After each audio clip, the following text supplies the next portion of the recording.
Welcome to Channel 18 News. I'm Jim Rogers. A burglary of a habitation south of the city of Sulphur Springs that occurred on Wednesday was solved Thursday evening around 8:34 p.m. with the arrest of Clayton Matthew Heichel, age 33, of Picton. Heichel had taken firearms and jewelry in the burglary. Deputies received information Thursday that the firearms taken in the burglary could be located at a residence, Heichel's residence, on a county road between Como and Picton. Deputies found Heichel hiding in the attic at the residence. Along with Heichel were the stash of stolen firearms and one half of the jewelry that had been taken. The firearms were quickly confirmed to be stolen out of Hopkins County. Heichel admitted to entering the residence through a window and removing the firearms and jewelry without consent of the owner. He also informed deputies and investigators that the remainder of the jewelry had been pawned in Kaufman County. Heichel is in Hopkins County Jail charged with burglary of a habitation, a felony 2, and is being held on a $30,000 bond.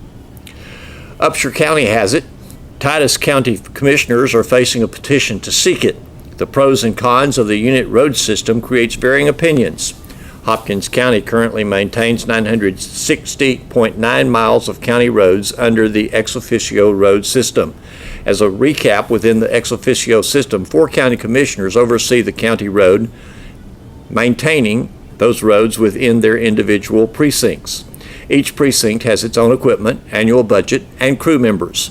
The ex officio system is used widely across Texas, but not exclusively. Several options for county road maintenance exist, including the unit road system. All 5 options we have described in an article on KSSTradio.com. Each precinct in Hopkins County has an annual budget of $946,440 as of 2016 for their roads and their precinct work. The road and bridge maintenance budget covers operating costs of the county as well as personal costs, salaries, and insurance. This brings the total road bridge budget to $3,799,385 each year for Hopkins County under the ex officio system. Neighboring counties have begun to convert to the unit road system or the road department system in lieu of the ex officio system. However, in an interview with County Commissioner Precinct 1 Beth Weisenbaker, she thinks Hopkins County is not ready for the unit road system. She talks about county roads in an interview with Doug Haston. These roads were established by handshakes. They weren't surveyed off. You had this landowner go to this landowner and shake a hand and go, yeah, let's have a road here. County Commissioner came and said, okay, sounds good to me. How much right of way are you going to give me? Oh, what do you need? I don't know. These were established 100 years ago. You've got some of my roads are, if they're 30 foot wide, it's a miracle. There's some of them that are 60 foot wide, and I have a little bit of right of way. What is the road surface like? These roads were established. There's no base. There is no, I lost the word, but there's no base. There's no stabilizer. There is dirt from this ditch, and crude oil down the middle of it. And that is put on top. And that is about that thick. And that is a county road. That's it. In the old days, that was great. You had family farms. You had mom and pop farms. You had just a few houses out in there. Times have changed. Family farms are gone. We have these large corporate dairies. What used to be a little tractor and a honey wagon is now this 6-wheel huge tractor with a 5,000-gallon honey wagon being pulled behind it because they're going to go put it on the pasture. You're having people, they sell sand off their property. I may have 30 trucks of sand run out of a sand pit one day. That's the problem with 1174 and 2174 is there's a sand pit over there. But now, very, very nice gentleman. He's trying to work with us so that we can come up with a solution. And I love that when people don't fuss, they just get together and come up with solutions, because that's what's going to happen. We're growing. We're not like we were 30 years ago, and we're never going back. It's going to change. And so these are the challenges that we meet out there. Do the little roads hold up? Not under what's happened. And I remind everybody, we had almost solid rain for 18 months. We had 2 FEMA events, which are national disasters. They don't just hand those out like bubble gum. That we had a lot of problems, and I only speak for Precinct 1. I had roads that I just sat there and watched them deteriorate because they were so saturated that once you started taking a heavy truck over them, they just started jiggling like jello. And that's because the water tables met. And there, every time it rained, look at these roads. And I'm telling you guys, look at these roads. A lot of them, you know, you talk about pull the ditches, pull the ditches. Been here 20 years. I know to pull the ditches. But let me tell you, with 6 men, when it's dry enough for me to pull the ditches, I'm reworking a road somewhere, because we basically have from May, if you're lucky, and this year it didn't start until June, till probably somewhere around 1st of November, and sometimes you can stretch it into December, to repair these county roads, do more. That's the time of the year that we're needing to reconstruct. And when you reconstruct, you're pulling ditches, you're cutting trees back, you're putting whatever base you can in there. All of that needs to happen at the same time, again, on a limited amount of money. And just a second. And so all of this is happening at the same time. This last 18 months, I sat there and watched the roads deteriorate. And I've had people go, well, you put rock on the road. Well, yeah, because my choice was either go in there and start putting something down other than wet, nasty, mushed out oil sand, because it had been pushed out from the heavy traffic that was going over it. And even if they're not large trucks, have you stopped and looked at somebody's house? They don't have just one car anymore. They've got 2, maybe 3. Everybody's got postal carriers. Everybody's got trash pickup in the county now. Used to, everybody just burnt their trash in a barrel. But now there's 2 or 3 of the large trash truck companies, and they're not even located to one county road. I could have 3 different companies running one county road picking up one house, because there's no regulations on that. We're growing, and that's just the fact of the matter. So where I would go and put some rock was my choice between putting rock in there on top of what I know was a good oil sand road and giving you something to drive on, or I could have just left it, and then you would have been down to mud, and it would have just gotten progressively worse. Why didn't I pull the ditches? Why didn't I straighten the drainage out? Have y'all ever pulled mud out of a ditch? What do you do with it? If you scoop it out, like you see them on the highway, they've got great alls. I've got a backhoe that's got a flat mouth bucket. You will go over and you'll scoop that out. But if it's mud, it doesn't stay in the bucket. And if you try to put it in the back of the truck, it just runs out the tailgate. And now, instead of mud in that one spot, you got mud all up and down the road. And now you got to figure out, you've got a heavy truck loaded with mud on my little road, oil sand, it's about this thick. Do you know what that weight does to the road? Remember I told you, it jiggles like jello. Well, now you've got all of that. As that oil jiggles, if you were fortunate enough that you were on the spot that didn't have cracks in it, you got cracks now, and that water's going to start penetrating from the bottom. Also, when you look at those ditches, look up to where the pastures are. Most of those roads, and I inherited these roads, I did not design this. Most of those roads are up here. The pastures are up here. There's buildup around the fences. There is the ditch, and then there's the road. You couldn't dig those ditches deep enough to carry the water that's being funneled to them. You just couldn't. I mean, we've got problems. I'm not saying all this as excuses. I just want a reality check that this is what we deal with. And if somebody could give me a solution, I share equipment with Precinct 3 and 4, and we would have shared with Mike, but he already had one. We bought a chip spreader and an emulsion truck. We bought it all together because that was more cost effective, and we shared it. I prepped some roads, and I'll tell you which roads they were. It was County Road 1127 with rock. because I was trying, with crushed concrete is what it is, I was trying to put some base under that road. So you put the rock down one year, and the next year I was going to come back and chip seal it. That way I could spread it over 2 budget years, I could build a better road, and I could put it all together. Well, I was sharing equipment with 3 and 4. Unfortunately, the chip truck and the emulsion truck was rear-ended at a job site and was totaled. So it shut down 3 precincts in their chip sealing process, because 1 and 4 were prepping roads, 3 was doing roads. It got hit in November. Well, you just don't go buy one of those. The insurance paid for it, but you don't just get one. You have to go to the factory. You have to have it built. By the time all of that happened, you were into December. And you can't, chip sealing, the emulsion is weather temperatures. You can only go from a low of somewhere around 65 to a high of around 92 to 95, and then you have to put in hardener. But you get to a cutoff point. So, okay, I was stuck with my rock road, waiting. When we finally got the truck up and going, which was a good thing, we ended up with a brand new truck, brand new chip spreader, or one with not very many hours on it, and we bought back the salvage.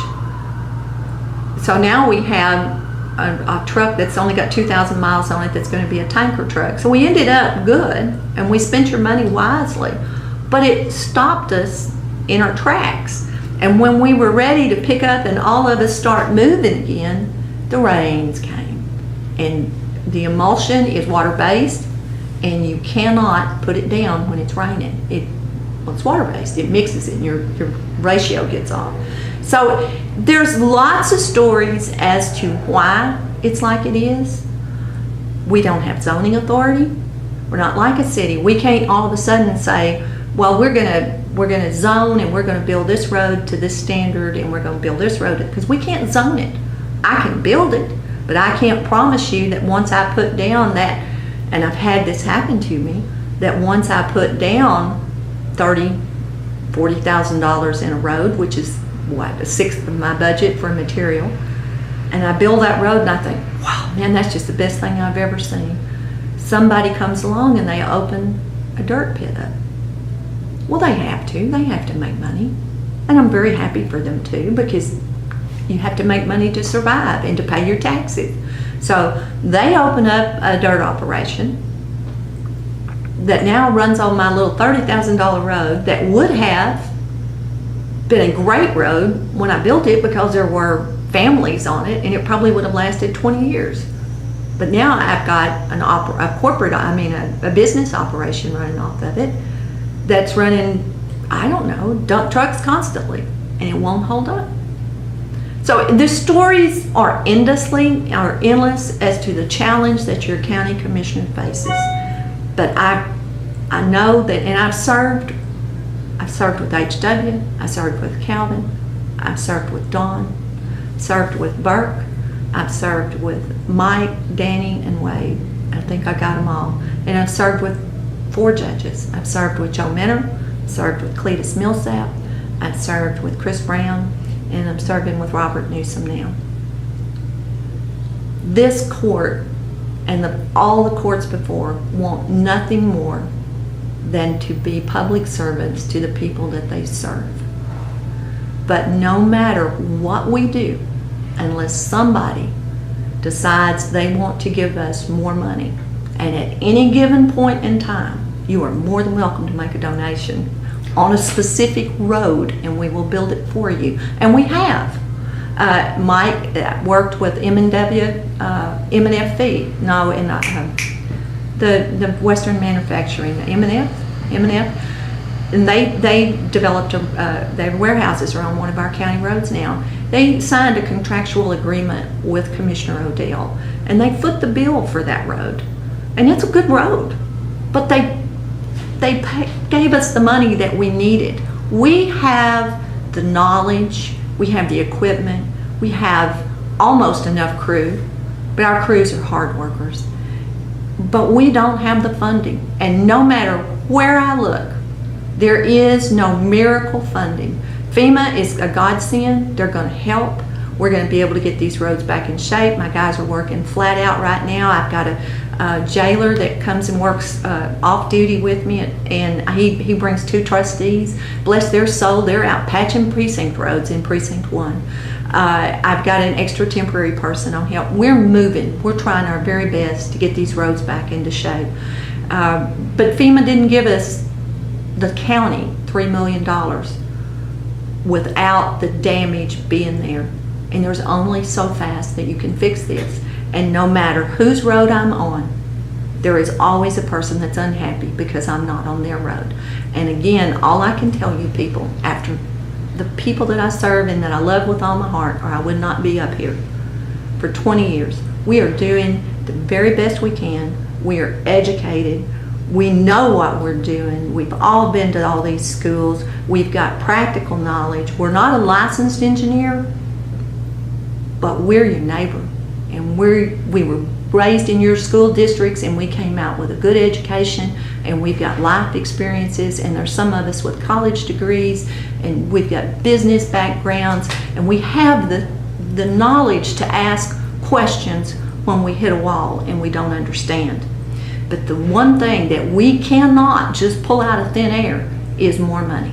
So unless the taxpayer is willing, and I mean not just the people that live on the county roads, I mean it's going to have to be everybody, because everybody pays the taxes. Unless they want to come up with about whatever dollar amount everybody wants to do, then the only place for us to get it is either they donate it to us or we raise your taxes. That's the only place for more money for these county roads. There's no magical solution out there. We interact with each other. If I had a problem in Precinct 1, I could pick up the phone and say, Commissioner Evans, Commissioner Bartley, Commissioner Odell, would you come help me? And they would be there. They have been there in the past. It may not be this court, but courts before. They've helped me. And we would do the same. We interact with each other. If I have a piece of equipment go down, I pick up the phone and say, can I borrow this piece of equipment? And they'll have it there to me. I've had people maybe just try to shift their workload so that they can help me out of a bind and they can still be working doing something else. We work together as a team. So what I'm trying to tell all you guys, since Doug very graciously asked me this question about the county roads, it is the one thing that I have not accomplished since I've been in office that I wish I could leave office. I'm leaving it better. I'm leaving it better. And I'm doing a road inventory right now. May not seem it to a lot of you people that live on the road with the hole in it, but it is in better shape than when I came 20 years ago. I really don't have that much more money. 20 years ago, I had a crew of 8, and I had a budget, I believe, of $675,000. I have a crew of 6, and I have a budget of $945,000. Kaufman County, last time I looked, and it's been 3 or 4 years, each precinct, which they're about the equivalent of us in road mileage, had a little over $2 million. Now, if you want to give me $2 million, I'll be happy to spend it. And I'll spend it wisely. I'll put your base, I'll stabilize it, I'll pull your ditches, I'll take a bulldozer, I'll mow those fences down. But without money, that's all you can do. So it comes back to that. But I've tried my best, and I promise you that. Heard a lot of talk, and I think you've already addressed this. Heard a lot of talk about if we had a county engineer. Mm-hmm. I looked into that, Doug, because, and you know me, I look at a problem and I try to go, how can I fix this? And I'll look at it from this way, and I'll look at it from this way, and I'll look at it from this way. There's 5 different ways that we can have a county road system, and the county engineer is one of them, or they refer to it as a unit system. Now, probably 8 to 10 years ago, I cost that out because I thought, well, maybe we're growing, and we've grown a few thousand people since I've been in office, and I thought maybe with development coming this way from Rockwall and Royce City, now's the time to start looking. And I looked into it. It didn't cash flow, and but there were things that we could do that would make it better. because you start sharing the big pieces of equipment, which we did. 3, 4, and 1 did. And Mike would have, but he already had the setup. There's big pieces of equipment that you could share and you could buy unilaterally. And that's what we do on this particular piece of equipment. We bought it, and what we do is we rent it back from ourselves. And so in other words, no matter what precinct is using it, you put whatever dollar, and we figured out $100 an hour for each piece of equipment. So we put that back into a maintenance line account. And that way, if something happens to the equipment, then you go to that maintenance pot to fix it. And so that way there's no arguing between commissioners that you used it 10 more hours than I did, so why are you paying more maintenance? None of that. It's set up. It worked great. If the rains hadn't come, we could have been a lot further down the road. But so we started doing that. Danny and I share a bucket truck where you can go out and get the big tree limbs. We share a tanker. We share a couple of tankers. So we do this now. I've heard the questions about the duplications in equipment. Well, with 857 miles of county roads, it just takes so much equipment. And again, I only speak for Precinct 1, but you take when we're in a disaster mode, a storm comes through, a tornado comes through, and we're out opening up roads.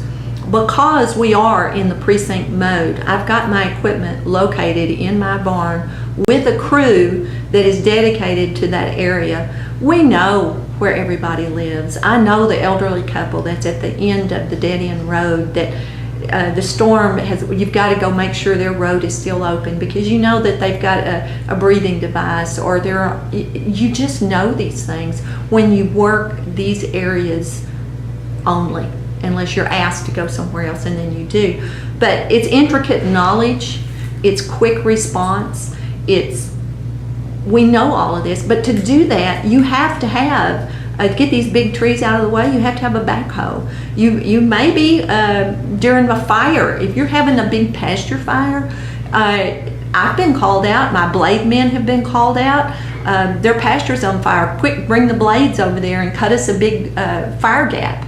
We do that. All 4 precincts do that because of where we are in the intricate knowledge of our precincts. And we've got, I was trying to think of what else. It's just, one day it may cash flow as we get to be bigger. I don't think we're there yet. Right now, I think you need to keep these precinct systems for the service of our customers and to protect you in the case of a disaster. And when a lot of people think, well, if you do the unit system, then you're removing the commissioners from the daily decision. You're not removing us. Who do you think that person works for? He works for the court, or a woman. It could be a woman. But who does that person work for? They work for the court. Who pays their salary? Who sets their salary? Who decides, are they going to have staff? Who decides what equipment they're going to buy? It's the court. We decide. So it's not removing us from professional decisions based on the engineering of these roads. It is just putting another level of bureaucracy between the people and the government. And you're going to pay for that. Even if you were to reduce our salaries, that money is still going to go to that person. And there's still no more money in that person's budget to go out and build a better road. And heaven forbid if you happen to get a weak commissioner on the court or somebody that's on a learning curve, it's still politics. You're not going to remove politics from this. We're an elected office. There is no ideal solution, but I think right now we're doing a good job. If you'll give us some more money, you'll be surprised what we can do. But until we get more money, that's part of living in the country. Because I haven't talked to one city person who's paying city taxes for their streets plus county taxes for your streets. And I haven't had anybody say, gosh dang, I sure hope I can have my taxes raised so that whoever lives on that county road out there can have a smoother drive home. Because the problem with city streets is the same thing that I deal with. They have limited amount of funds. You can only move so fast, and they're doing the best they can. And we came through 2 weather events, and there is no magic wand to just correct it all at one time. We're going to have to build back. It's just not as visible to everybody. It's kind of like a tornado coming through. It just wipes everything clean. But on this, it's only the people that drive the road and hit the hole that day. And I live on a county road, so I'm telling you, I've hit the holes. It's aggravating, but still, it can be fixed. It will be fixed. You've got a good group of commissioners up here, and Mickey Barker that's coming in. He's got great new ideas. I've talked to Mickey. We're going to have a good transition between both of us, and I wish him nothing but the world's best. And he'll bring new ideas. I can assure you that that's what generates everything, is new ideas coming in and looking at new proposals. There'll come a time that I think the unit manager system or the unit system will probably work. I don't think it's now, but that's just best thinking, and it could be. I just, from my intricate knowledge of this, now's not the time, but I'm open, because you always have to be open, and you have to listen to people, and you have to have communication, and you have to be willing to reach beyond your comfort zones, and that's what I've always tried to do.